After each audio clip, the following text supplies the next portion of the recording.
Hey guys, it's the DIY Cat, and today I'm starting yet another series for the summer. I'm calling it my summer book review / book challenge.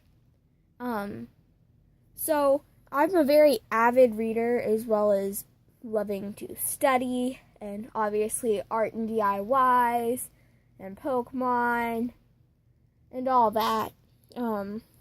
I'm challenging myself to read one book every 1 to 2 days, and some of them can be as thick as this one.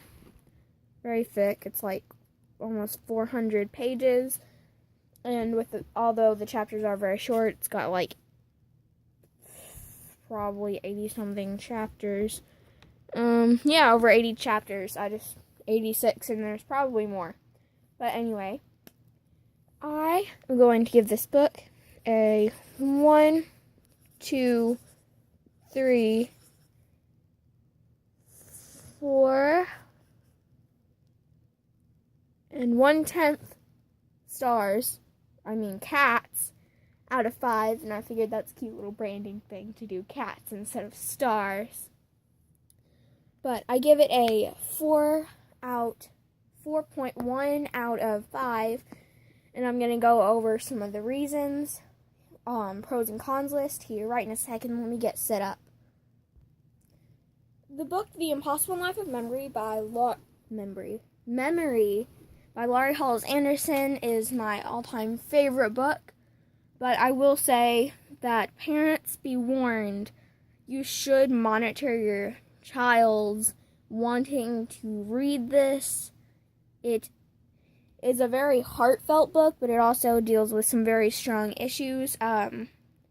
Basically, Haley Kincaid is the daughter of military Captain Andy Kincaid, Kincaid, I believe, Kincaid, and he was in Afghanistan, I believe, and got shot up in his leg, got major physical therapy and stuff, but he has major PTSD, and basically after that, for like 5 to 7 years, that he becomes a truck driver, and Haley goes with him, to chase away the yesterdays, and then they finally settle down back in their hometown, and the yesterdays start catching up, and it deals with all of the events. Now, Haley does have a lover in this book. I will say that parental guidance on that, simply because of certain things that go on between them. Also, this book has a lot of cursing, which I'm not showing any of the text. Due to that, kid-friendly channel, or at least I try to be. So, not going to show any of the text, but there is a lot of cursing. What was I going to say? Oh, yeah. So, along with PTSD, it deals with suicide attempts, and lots of death, alcohol. Alcohol and drugs are a little bit of a problem with this book, which is why I didn't give it a complete 5-star rating.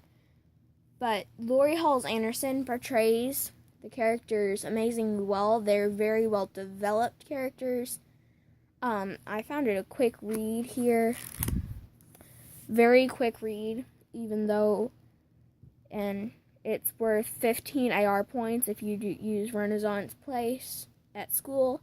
It is worth 15 AR points for Accelerated Reader. So, it's matching up with some of the Maze Runner books, Divergent, and the 1st through 3rd Harry Potter's books. Of course, the 4th and on are huge, but either way, it's matching up with some of the earlier Harry Potter books, Divergent, Hunger Games. It's about as long as some of those.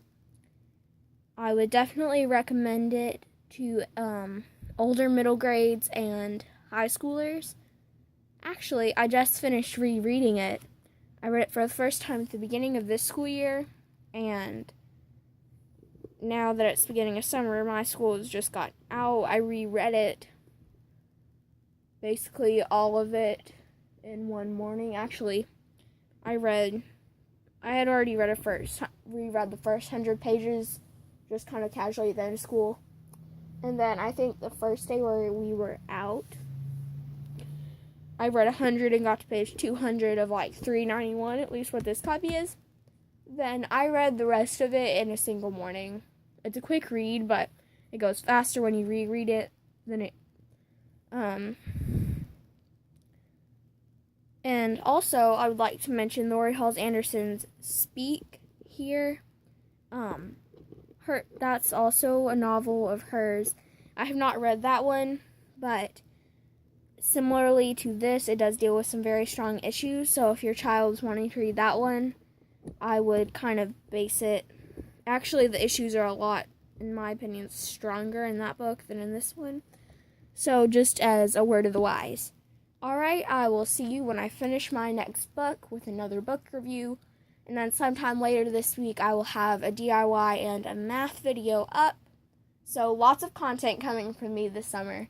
Alright, I'll see you on my next video. Bye.